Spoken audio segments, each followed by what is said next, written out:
Okay, so I wasn't going to do this one today, but just in case, like, I get hit by a car or something tomorrow, here we go. I keep thinking about the 4 Ashtanga series that I know, and I just keep thinking that everybody is supposed to do those. And I think that maybe what happened is like when people came to learn Ashtanga, they were, sending people out because there wasn't enough room and just letting the people stay who could do the postures, because somebody had to know them and know like the full, potential expression of the postures in order to like propagate that, in order to be able to spread it around. But that didn't mean that that people that can't do all the postures perfectly shouldn't do them.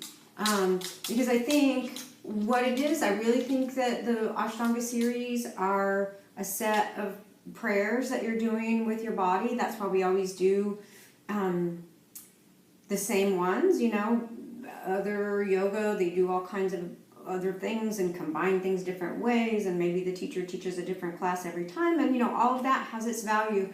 But these things are, the way I know it, with 4 series, they are 4 prayers, and you do the first one, and then you do the second one, and then the third one, and the fourth one, and then you come down and do the second and first one again, and that's your week. And one of the benefits of doing this third one and fourth one is that even if you can't do all of it, by doing those things, you stretch your hips more, you stretch your upper back more, and I might go into detail sometime on that, about specifically what I'm talking about.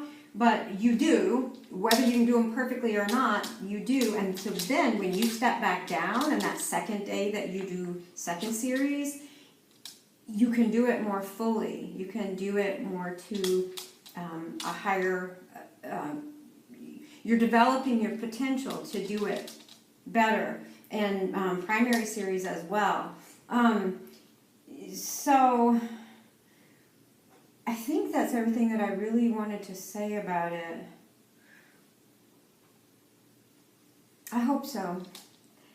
But I guess just to kind of summarize it, and of course my dog is making me crazy because then she's wanting my attention, but just to kind of reiterate that those series, it is not about limiting people and stopping them at a certain spot. If you are practicing those prayers consistently, and you memorize the first one and you memorize the second one, and you're working on them as sincerely as you can, then you continue on to the A series and the B series. And one thing also that happens is, not only do you physically condition yourself to do the second series and the first series better by doing A and B, you also start, because I think it lines up with that Devi Mahatmyam, where there are 3 chapters, and the first one is your physical body, the second one is like your pranic body,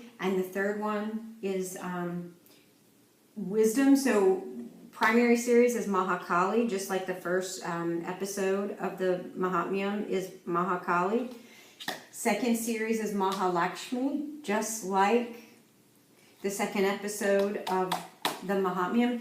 Third is Mahasaraswati. So if you do those postures that are in the Mahasaraswati episode, it's going to help you to develop intuitive insight into like a spiritual meaning for those other postures. So not only does it help you to develop your physical self to do them better, it also helps you to develop your spiritual self to be